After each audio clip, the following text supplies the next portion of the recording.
Hello everyone. थोड़ा सा obviously सब फैंस को डिसअपॉइंटमेंट होगा कि इंडिया इस सीरीज़ में, अगर हम 15 दिन की टेस्ट सीरीज़ की बात करें तो इंडिया ने डेफिनेटली ज़्यादा बेटर क्रिकेट खेली है। रिजल्ट 3-0 भी हो सकता था इंडिया के फेवर में, बट अनफॉर्चुनेटली 2-1 है।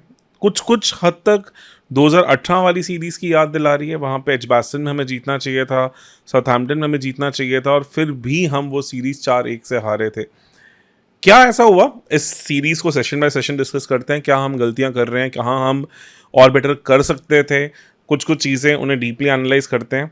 सबसे पहली बात, टॉस जीत के इंग्लैंड ने इस बार अलग किया। उन्होंने पहले बैट करने का डिसीजन लिया, जो मेरे हिसाब से काफ़ी सही डिसीजन भी था, बिकॉज लॉर्ड्स में फाइनल डे चेस करना आसान नहीं है। पिच बहुत ज़्यादा ऊपर नीचे बिहेव करना शुरू कर देती है, तो वहाँ पे आप ये सिंपली एक्सपेक्ट नहीं कर सकते।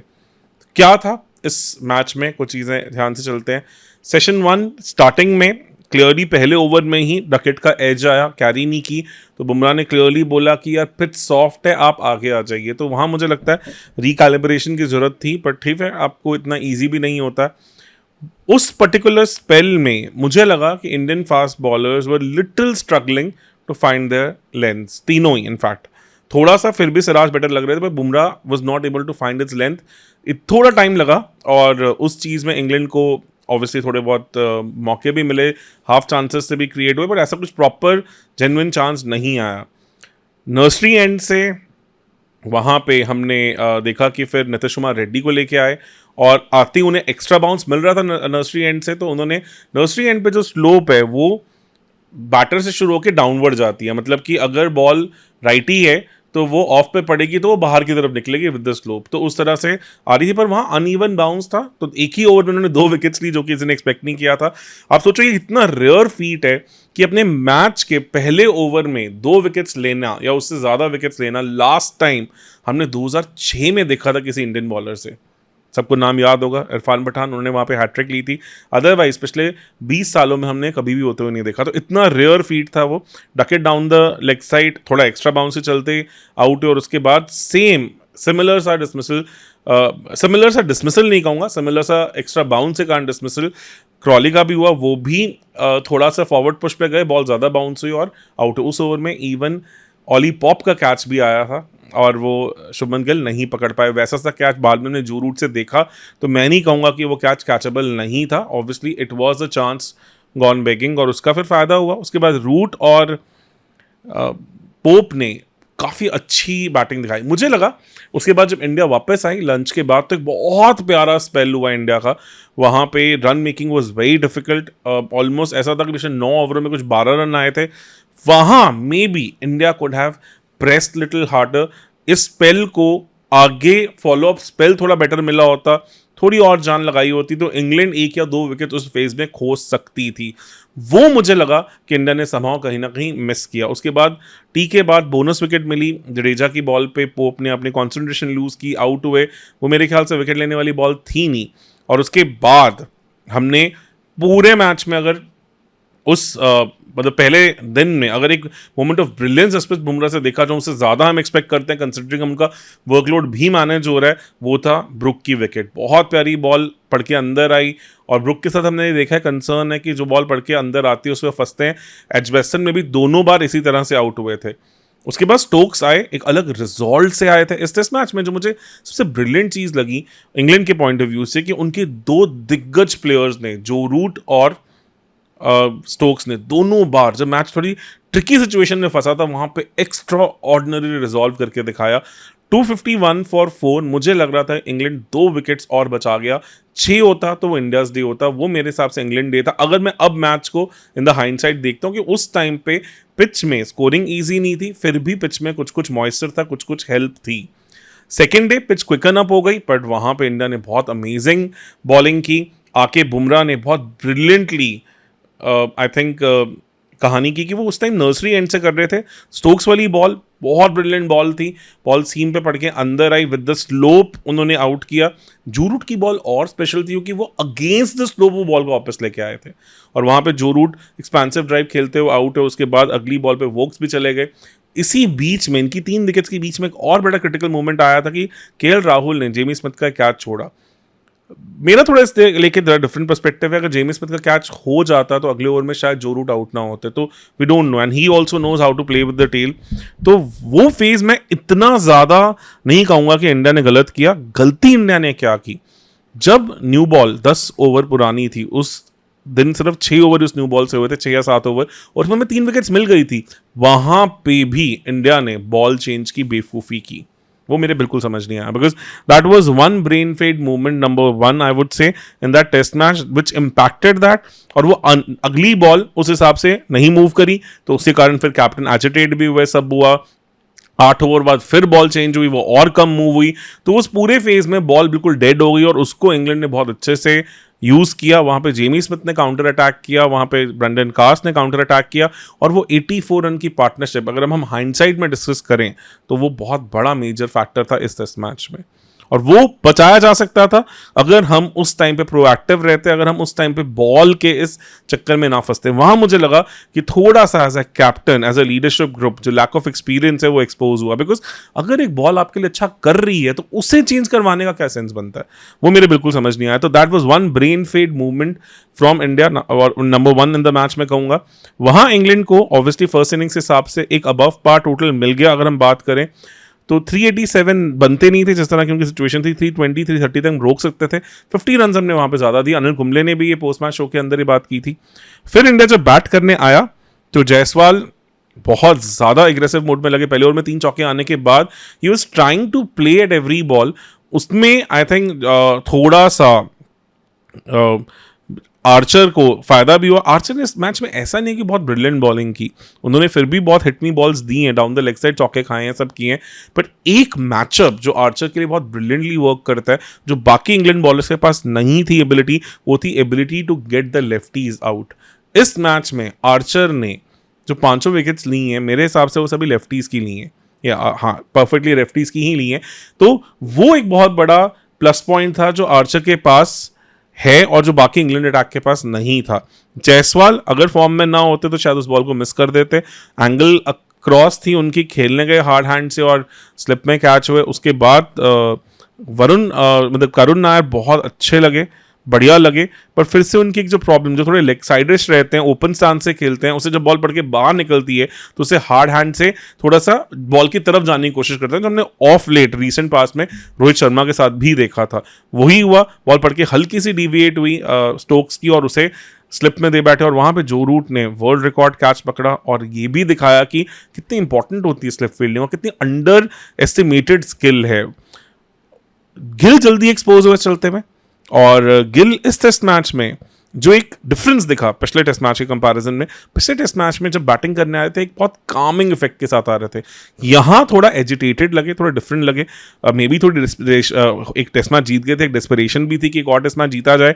वहां पे एक चीज जो इंग्लैंड टारगेट कर रही थी वो हमेशा उनके पैड्स और अंदर लेके आने वाली बॉल के साथ विकेट्स को टारगेट कर रही थी, और गिल ने टेक्निकल एडजस्टमेंट भी किए, बहुत अच्छा खेल रहे थे, आज भी अच्छा खेल रहे थे। वहां वोक्स ने बहुत स्मार्ट चाल चली, कीपर आके बुला के उन्होंने एक बॉल विद द एंगल अंदर पड़ के थोड़ी स्ट्रेटन करवाई, जिसमें जब वो गिल ऑब्वियसली अपने इनसाइड एज को और अपने पैड्स को बचाने गए तो वो बॉल हल्की सी डिविएट हुई और कीपर के पास कैच हो गई। वो बहुत ब्रिलियंट सेटअप था, बहुत बढ़िया सेटअप था। दिस कैन हैपन बिकॉज आप law of averages will catch up with you. 600 से ज्यादा रन है, तो I am not going to take anything away. 107 पे 3 लगा इंडिया फंस सकती है वहां, क्योंकि हमें ये भी जानना है कि ऋषभ पंत को ऑलरेडी फर्स्ट इनिंग्स में इंजरी थी। कितनी सीरियस इंजरी थी वी डिडंट नो। फ्रैक्चर नहीं है ये पता है, स्वेलिंग थी, पर स्वेलिंग के साथ बैट पकड़ना आसान नहीं हो जाता और बहुत डिफरेंट हो जाता है। वहां पे आके उन्होंने बहुत प्यारा इनिंग्स खेला। 147 फॉर 3 पे हमने दिन खत्म किया। आके अगले दिन लंच सेशन में इंडिया ने इंग्लैंड को फ्लैट कर दिया था। 248 फॉर 3 पे इंग्लैंड, ऐसा लग रहा था कि इंग्लैंड अब उम्मीद छोड़ चुका है। 500 रन लिखे हुए थे उस मैच में, हम एटलीस्ट 80-90 रन की लीड ले लेते, और जो हमें पता है कि आज बहुत डिसाइसिव हो सकता था। तो brain fade movement 2 came there, जहां पे केएल राहुल की 100 करवाने के चक्कर में लंच से पहले एक रिस्की सिंगल लिया गया। गलती किसकी थी नहीं थी वो कहना मुश्किल है, नो डाउट ऋषभ पंत ने 100% कमिट नहीं किया, पर वो single just before lunch required था मेरे हिसाब से नहीं। और वहां पे जो रूट ने भी 99 पे डे एंड किया था, तो आप भी सिमिलर चीज कर सकते थे, कोई फर्क नहीं पड़ने वाला था वहाँ पे। You have played enough cricket कि एक रन के लिए इतनी मारामारी मुझे समझ नहीं आया, और वहाँ पे एक रन आउट जिसने ये मैच बदल के रख दिया। मेरे हिसाब से इवन शुभमन गिल ने भी बोला कि ये मैच का टर्निंग पॉइंट बना बाद में, क्योंकि वहाँ पे हम ईजिली 100 रन की लीड भी और ले सकते थे। उसके बाद लंच के जस्ट बाद केएल राहुल के दिमाग में वो चल रहा था कि हाँ उन्होंने एक अनवांटेड सी चीज़ करवाई है, कहीं ना कहीं कंट्रीब्यूट किया है, और वो बशीर की आउटसाइड ऑफ स्टंप बॉल पे हार्ड हैंड से गए, जो जनरली आप नहीं करना चाहते ऑफ स्पिनर पे। ऑफ स्पिनर की टिपिकल डिसमिसल होती है स्लिप के पास कैच, जब वो आउटसाइड ऑफ स्टंप करवाता है, लूप लेता है, लिफ्ट लेता है, थोड़ी सी ओवर स्पिन होती है, बाउंस होती है, और बैटर ड्राइव करने जाता है तो एज लगता है, और ड्राइव करते को बहुत तरीके से बॉल को सॉफ्ट हैंड से आके खेलना होता है, अंडर द आइस खेलना होता है। वहां पे केएल राहुल थोड़ा बॉडी से आगे खेले और हार्ड हैंड से खेले, और इसलिए आउट भी हुए। एक बैटर जो 100 कर चुका है उससे ऐसी गलती एक्सपेक्टेड नहीं होता, बट ऑब्वियसली वो मुझे लगता है कि the run out was playing on his mind, और उस टाइम पे इंग्लैंड मैसिवली गेम में वापस था। वहां पे नीतीश कुमार रेड्डी और जडेजा ने काफी अच्छा किया, इंडिया को बहुत सारे रनआउट्स का भी बेनिफिट मिला। वहां 2 या 3 जेन्युइन चांसेस थे जहां इंग्लैंड ने मिस किए, तो वो इंग्लैंड की भी बहुत बड़ी गलती थी। ऐसा नहीं था कि इंग्लैंड ने बिल्कुल फ्लॉलेस क्रिकेट खेली है, they have played very hard cricket, they have been on their toes, but they have made mistakes also. उस फेज से इंडिया किसी तरह से निकला। फिर नीतीश कुमार रेड्डी को स्टोक्स ने एक बहुत प्यारी बॉल से आउट किया, नर्सरी एंड से उनको जो एक्स्ट्रा बाउंस मिल रहा था वहां आउट करवाया, प्रीटी मच अनप्लेबल बॉल थी, अब कुछ नहीं कर सकते थे। वॉशी ने बहुत सही किया।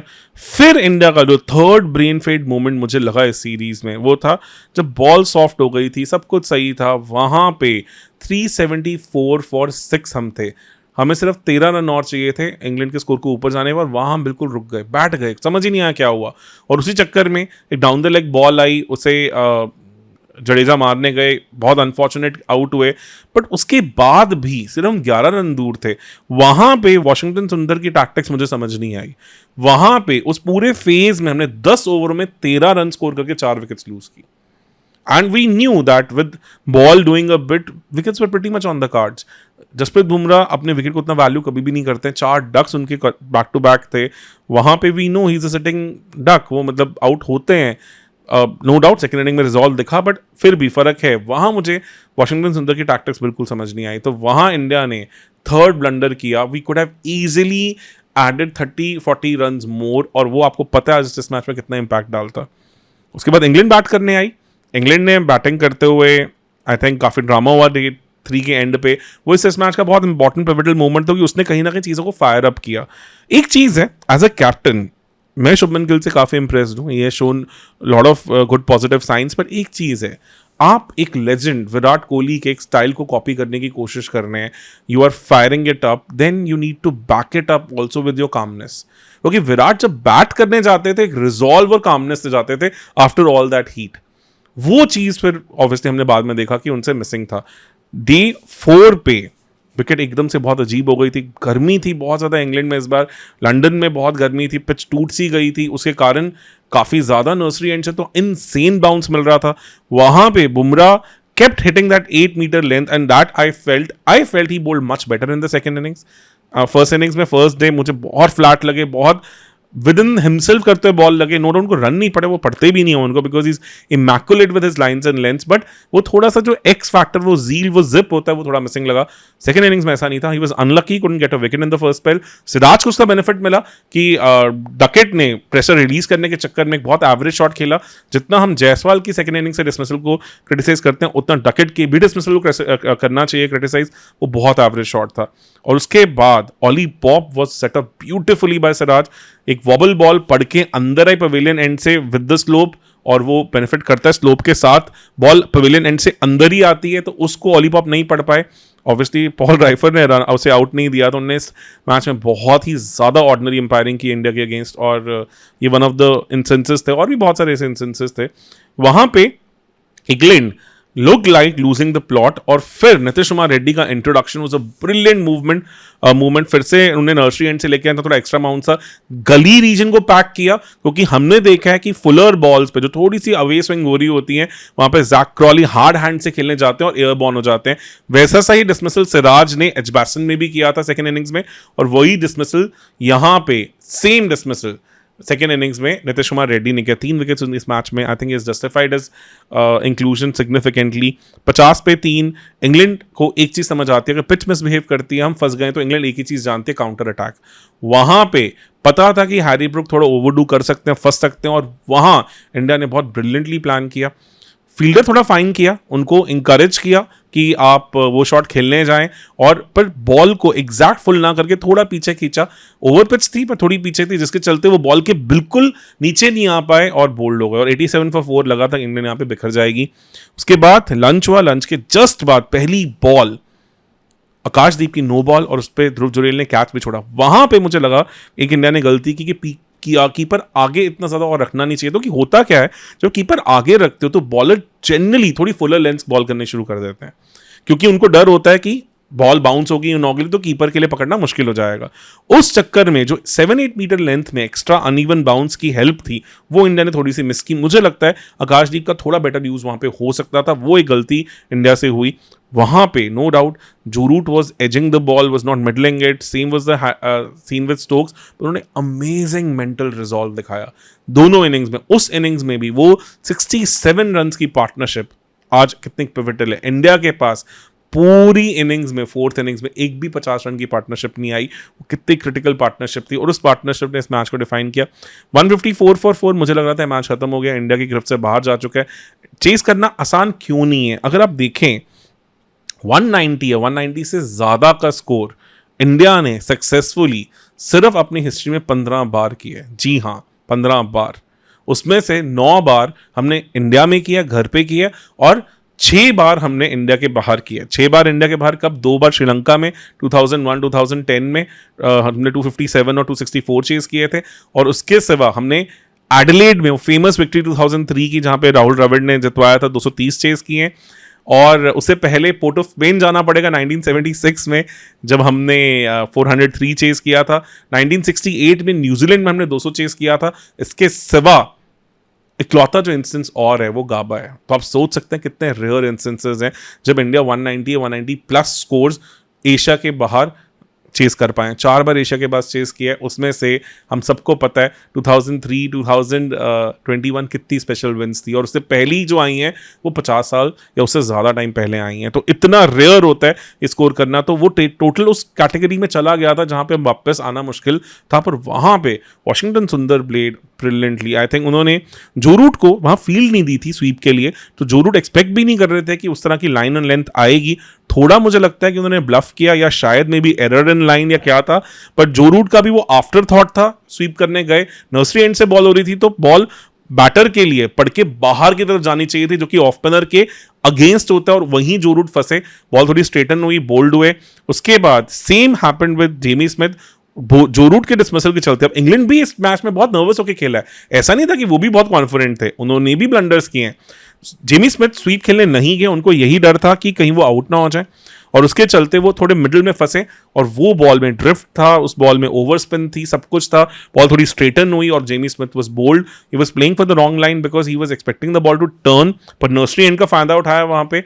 और उसके बाद आई थिंक इंडिया ने बहुत ब्रिलियंटली टेल को साफ किया। 192 from 154 looked good, but it was a difficult chase, it was not an easy chase. क्या चाहिए था आपको? थोड़ा सा वहां पे बेटर मेंटल रिजॉल्व चाहिए था। कहां गलती हुई? जब बैटिंग करने आए इंडिया, तो पहले ओवर में ही 4th बॉल पे नर्सरी एंड से जब वोक्स बॉल कर रहे थे, एक बॉल कट करने वाली आई थी, जो जायसवाल नॉर्मल सर्कमस्टांसेस में कट करके चौका बटोरते, उन्होंने वहां पे शॉट नहीं खेला, इन डिसीजन में लगे। उसी टाइम कमेंट्री में संगाकारा, जो इनके मेंटोर रह चुके हैं, जो इनके डायरेक्टर हैं राजस्थान रॉयल्स में, उन्होंने कहा कि ये ओरिजिनल जायसवाल नहीं लग रहे हैं। Jaiswal is very certain when he place his shots, ये सर्टन नहीं लग रहे। इसका मतलब वो बाउंस जो अनइवन था, because he was fielding close, तो उनको शायद वो बहुत क्लोज नहीं, उन्होंने पिच में वो अनइवन बाउंस होता देखा, वो उनके दिमाग में, उनके जहन में था, और इसीलिए जोफ्रा आर्चर की एक बॉल जो कुछ भी नहीं थी, शॉर्ट बॉल थी आउटसाइड ऑफ स्टंप, उसे एक अजीब सा पुल शॉट खेलने गए और आउट हुए। और वहां मुझे लगता है इंडिया ने एक सिग्नल दे दिया कि we are mentally done on this pitch, हम इतना सेटल्ड नहीं है इस पिच पे। वो अनइवन बाउंस एक्सपेक्ट कर रहे थे नर्सरी एंड से, उसमें उस बॉल में था भी नहीं, but that may be fielding close करते जो उन्होंने देखा उस पिच पे उनके जहन में था। करुण नारायण फिर से looked brilliant, in fact better than his first innings also, and वहां पे एक स्टोक्स को ओवर नर्सरी एंड से पड़ के बॉल फिर बाहर निकल रही थी, फिर एक दो बार उन्होंने हार्ड हैंड से खेला, जस्ट आउट होते होते बचे, and that was playing on his mind. जो आउट हुए उस बॉल की एक खासियत थी कि उस बॉल की सीम थर्ड मैन की तरफ पॉइंट हो रही थी ब्रैंडन कार्स की, तो बॉल एक्सपेक्टेड थी कि पड़ के बाहर निकलेगी और कर भी वही रहे थे. पर पवेलियन एंड से आप कर रहे हो तो स्लोप बैटर की तरफ आती है, पड़ के बॉल अंदर आती है, उसी को ब्रिलियंटली यूज किया, लीव की, और वो इस मैच का मेरे हिसाब से थर्ड ब्रेन फेड मूवमेंट था जो बहुत मैसिव था. और यहाँ पे फोर्थ आई वुड से, बिकॉज हमने एक टेल का भी कंसिडर किया, फोर्थ ब्रेन फेड मूवमेंट जहाँ पे 30 मिनट्स लास्ट में कहीं ना कहीं शुभमन गिल एक्सपोज हुए, उनको बहुत बैंटर मिलना था, एक्सपेक्टेड था, और कहीं ना कहीं लगा कि उस बैंटर को वो अग्रेशन से बीट करने गए, पैर नहीं चल रहे थे, शॉट ज़्यादा खेल रहे थे, अपनी जोन में नहीं थे. जनरली वो जो कामिंग इफेक्ट उनकी बैटिंग में आता वो मिसिंग था, उसके चलते ही वो कॉट ऑन द क्रीज. और इंग्लैंड वही तो चाहता था, पूरी सीरीज उन्होंने यही कोशिश की है कि आप शुभमन गिल को फंसाओ, जब वो आगे आके बॉल को पैड के आगे मीट कर रहे हैं तो वो आउट ही नहीं हो रहे थे, आउट ही नहीं हो रहे थे सीरियसली. आप सोचो क्या उन्होंने स्कोर किए हैं, 300. यहां पे he was caught on the crease, ball pavilion end से पड़ के फिर स्लोप के साथ अंदर आई, and he was LBW, and that was done. वहीं पे मुझे लगा ये मैच खत्म हो गया, अब इंडिया मेंटली डन हो गया, इससे आना मुश्किल है. आकाशदीप को भेजा गया बिकॉज पिच अजीब कर रही थी, पंत बैट करना भी नहीं चाहते थे. पेपर में भी आया कि पंत ने भी मना किया कि मैं बैटिंग करने नहीं जाऊंगा. Obviously he was not feeling good also. वहां पे आकाशदीप ने समाओ और कोलैप्स बचाया, फिर खुद की विकेट खोई. 58 फॉर 4. मैंने जब मैच उस डे का रिव्यू किया था तो कहा था कि 60-70% इंग्लैंड की फेवर में है, वैसा सही लगा, पर इंडिया से थोड़ी बेटर एक्सपेक्टेशन थी, क्योंकि हमें पता था कि अगले 10 ओवर के बाद बॉल हरकतें नहीं करेगी. वहां पे मुझे लगता है एक ब्लंडर हुआ कि जडेजा को भेजना चाहिए था. हमने व्हाट्सएप ग्रुप पे भी डिस्कस किया, क्योंकि आप इंग्लैंड को हमेशा डरा के रखते हैं कि पंत अभी बचे हुए हैं, और Jadeja has looked most accomplish, और एक लेफ्ट हैंडर जब आता है तो चीजें डिफरेंट होती हैं. वहां पे एक मास्टर स्ट्रोक फ्रॉम स्टोक्स की उन्होंने जोफ्रा आर्चर के साथ शुरू किया, जबकि हर कोई कह रहा था कि ब्रेडन कार्स से शुरू करना चाहिए था, क्योंकि लेफ्ट हैंडर्स के अगेंस्ट जोफ्रा आर्चर का इनसेन रिकॉर्ड है, इनसेन रिकॉर्ड है. उन्होंने वॉशिंगटन सुंदर और जायसवाल को फर्स्ट इनिंग्स में आउट किया. यहां पे भी जायसवाल, वॉशिंगटन सुंदर और पंत, पांचों विकेट इस टेस्ट मैच में इनकी लेफ्ट हैंडर्स के अगेंस्ट थी.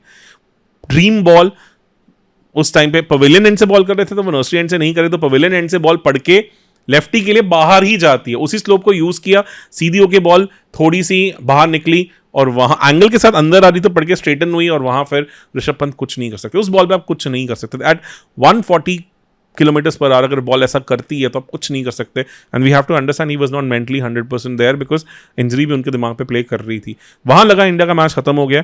वहां केएल राहुल का डिसमिसल थोड़ा अजीब लगा. मैं थोड़ा सा उसमें सुनील गावस्कर ने भी कहा है, मुझे भी लगा कि डीआरएस थोड़ा इनकंसिस्टेंट लगा, बिकॉज इंडिया के टाइम पे ऐसी बॉल्स पिच के ऊपर जा रहे थे. And we have to understand England bowlers are even more taller, वो और ज्यादा लंबे हैं. स्टोक्स से सब और लंबे हैं इंडियन बॉलर से. इंडियन पेसर्स की हाइट 5'10" के आसपास है, और लंबे हैं. वहां बॉल क्यों नहीं गई स्टंप्स के ऊपर, वो मेरे थोड़ा ऊपर से निकल गया. वो मुझे थोड़ा सा डूबियस डिसीजन लगा. इतनी कंसिस्टेंसी समा मुझे डीआरएस से नहीं दिखी है, एम्पायरिंग में नहीं दिखी है. This has to be ponder over. England की तरफ से ये सीरीज जीतना बहुत इंपॉर्टेंट है. जिस रिजॉल्व के साथ इंग्लैंड लगा रहा, जिस तरह से ऑली पॉप आगे खड़े हुए थे, जान लगा रहे थे, वो क्लियरली दिख रहा था कि इंग्लैंड अपनी पूरी जान झोंक के बैठा हुआ, और तब भी इंडिया ने उन्हें तगड़ी फाइट दी है. सुपीरियर क्रिकेट इंडिया ने खेली है, पर अनफॉर्चुनेटली वो हैज स्कोरिंग लाइन वैसा दिखा नहीं रही है. वॉशिंगटन सुंदर का थोड़ा टेम शॉट, फिर से पवेलियन एंड से बॉल पड़ के सीधी हुई, वो फ्लिक करने के सीधी होने का आउटर एज लगा, और बहुत बढ़िया कैच. उसके बाद जो हमने देखा वो ब्रिलियंट था. काफी लोग कह रहे हैं कि जडेजा शायद थोड़ा और खेल सकते थे. आप जब एक जोन में होते हो ना, certain time things these don't work. कुछ चीजें थी जहां मुझे लगा मे बी कुछ और चीजें वो खींच सकते थे, कि शोएब बशीर के ओवर में जब फील्ड आगे आई मे बी तब वो डाउन द ग्राउंड जाते. पर लॉर्ड्स में with that soft ball, with that up and down pitch, with that slow wicket, आसान नहीं है. बिकॉज हल्का सा मिस हिट और वो कैच. और हमने देखा कि जब एक बार वहां पे थोड़ा सा अगेंस्ट द फ्लो बुमराह ने शॉट मारने की कोशिश की, तो कितना इजीली वो कैच हो गया मिड ऑन पे. आउट भी बहुत अजीब था लास्ट सिराज का.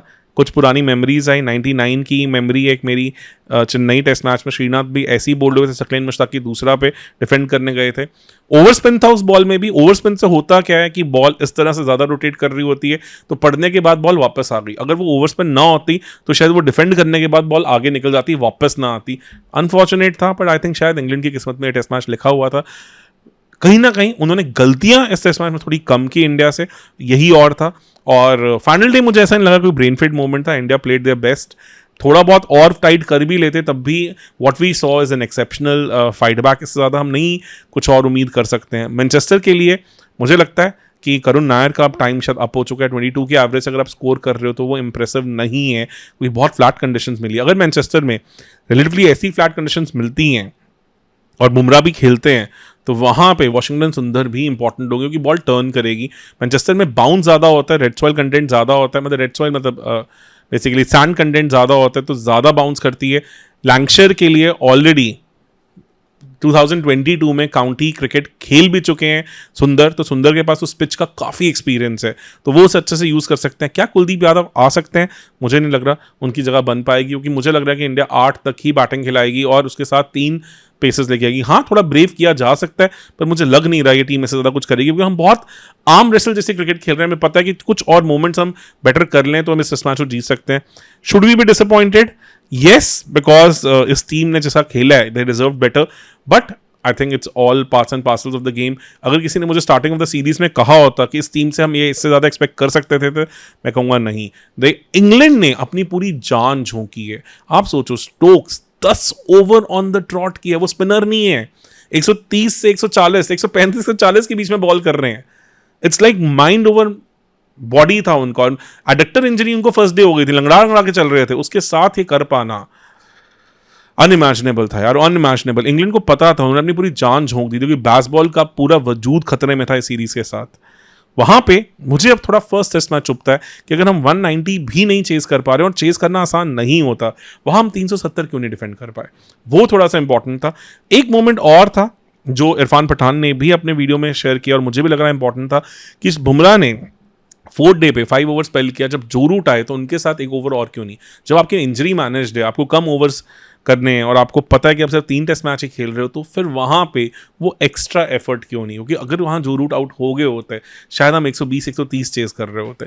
तो कुछ कुछ चीज़ें हैं जो इंडियन टीम को थोड़ा और सीखना चाहिए, जो इंग्लैंड ने भी करके दिखाया है। स्टोक्स भी बहुत इंजरी प्रोन करियर रखते हैं, वैसी सी कहानी रखते हैं, पर वो थोड़ा एक्स्ट्रा एफर्ट दिखा, वो एक्स्ट्रा फाइट, एक्स्ट्रा पुश शायद इस टीम में अभी मिसिंग था, जो एंड डे दिखा, इसलिए दिल खुश भी हुआ। थोड़ी सी और फाइट, और मुझे लगता है कि इंडिया अभी भी मैनचेस्टर में 2-2 की बराबरी कर सकता है। प्लीज़ आप भी कमेंट सेक्शन में बताएं कि आपका क्या फीडबैक है, आपके हिसाब से क्या होना चाहिए था, क्या नहीं होना चाहिए था। और बहुत मज़ा आता है आप लोगों के साथ इंटरेक्ट करके। पिछले कुछ दिन लाइफ में नहीं अवेलेबल थे, कुछ चीज़ें हैं जो पैरेलली चल रही हैं लाइफ में, जिनको सॉर्ट आउट कर रहा हूँ और कोशिश कर रहा हूँ कि एक बार स्ट्रीमलाइन हो जाए तो इस चैनल को और टाइम और एफर्ट दे पाऊँ। तो पर आपकी पेशेंस का बहुत ही बड़ा मुरीद हूँ, और बहुत धन्यवाद भी हूँ कि आप लोग उसके साथ भी अपना प्यार हमेशा देते रहते हैं। और थोड़ी सी माफ़ी मांगना चाहूँगा कि मेरी तरफ से इनकन्सिस्टेंसी रही है, जो थोड़ी और बेटर हो सकती है, और मेरी कोशिश रहेगी कि इस चीज़ को मैं और आगे चल के बेटर करूँ। तो तब बने रहें इस चैनल के साथ। धन्यवाद।